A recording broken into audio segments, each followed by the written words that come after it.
The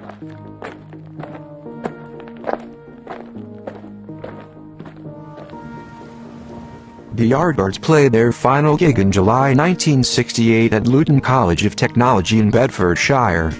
They were still committed to several concerts in Scandinavia, so drummer Jim McCarty and vocalist Keith Relf allowed Page to use the Yardbirds name to fulfill the band's obligations. Page's first choice for the lead singer was Terry Reid, but Reid declined the offer and suggested Robert Plant, a singer for the Band of Joy. Plant eventually accepted the position and recommended former Band of Joy drummer John Bonham. John Paul Jones inquired about the vacant position of bass guitarist at the suggestion of his wife. Page had known Jones since they were both session musicians and agreed to let him join as the final member. The four played together for the first time in a room below a record store on Gerrard Street in London. Page suggested that they attempt Train Kept a Rollin', which had been covered by the Yardbirds.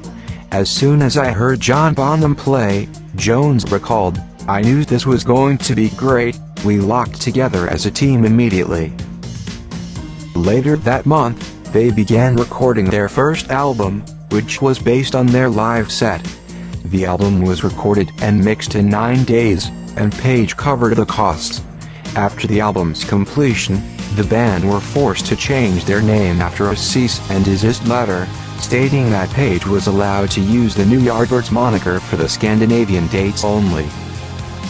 One account of how the new band's name was chosen held that Moon and Entwistle had suggested that a supergroup with Page and Beck would go down like a lead balloon.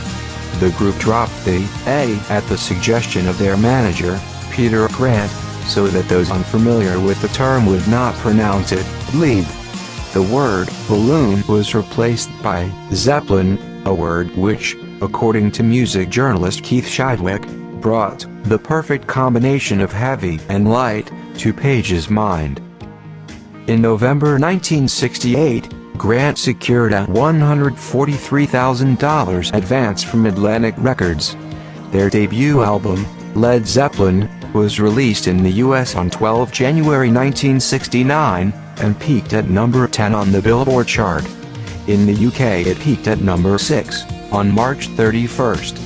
The album's memorable guitar riffs, lumbering rhythms, psychedelic blues, groovy shuffles and hints of English folk, made it a significant turning point in the evolution of hard rock and heavy metal.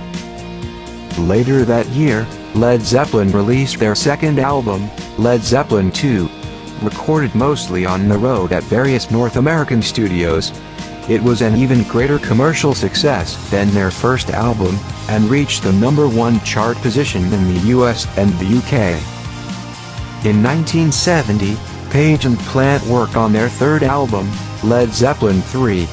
The result was a more acoustic style that was strongly influenced by folk and Celtic music, and showcased the band's versatility.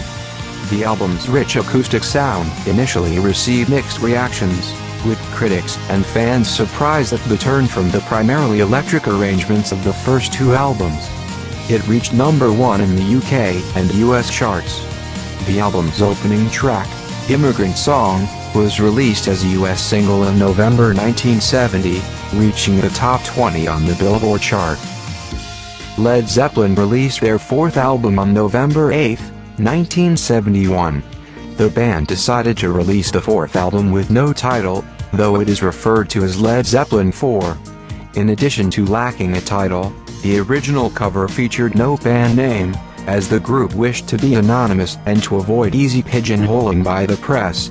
With 37 million copies sold, Led Zeppelin IV is one of the best-selling albums in history, and its massive popularity cemented Led Zeppelin's status as superstars in the 1970s. Led Zeppelin's next album, Houses of the Holy, was released in March 1973. It featured further experimentation by the band, who expanded their use of synthesizers and mellodrawn orchestration. The predominantly orange album cover, designed by the London-based design group Hypnosis, depicts images of nude children climbing the Giant's Causeway in Northern Ireland. The cover was controversial at the time of the album's release. As with the band's fourth album, Neither their name nor the album title was printed on the sleeve. In 1975, Led Zeppelin's double album, Physical Graffiti, was their first release on the Swan Song label.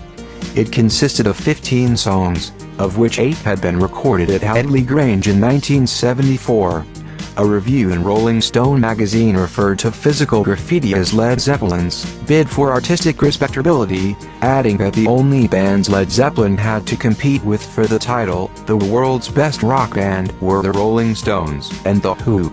The album was a massive commercial and critical success.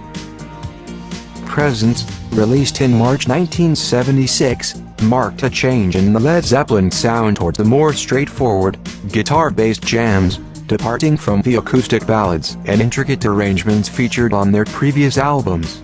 Though it was a platinum seller, Presence received a mixed reaction among fans and the music press, with some critics suggesting that the band's excesses may have caught up with them. Page began using heroin during her recording sessions for the album, a habit which may have affected the band's later live shows and studio recordings, although he has since denied this.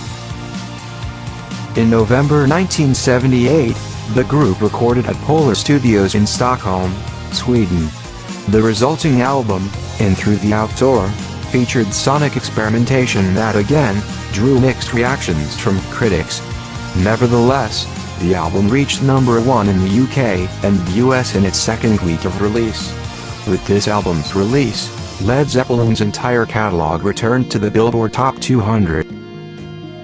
On September 24, John Bonham was picked up by Rex King to attend rehearsals at Bray Studios.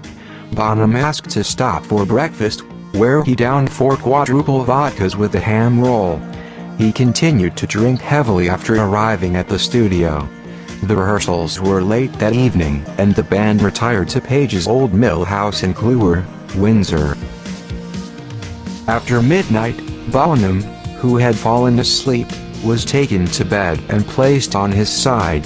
At 1:45 p.m. the next day, Benji LaFavor, Led Zeppelin's new tour manager, and John Paul Jones found Bonham dead. The cause of death was asphyxiation from vomit. The finding was accidental death. An autopsy found no other recreational drugs in Bonham's body. Bonham's remains were cremated on October 12, 1980, at Rushock Parish Church, Worcestershire.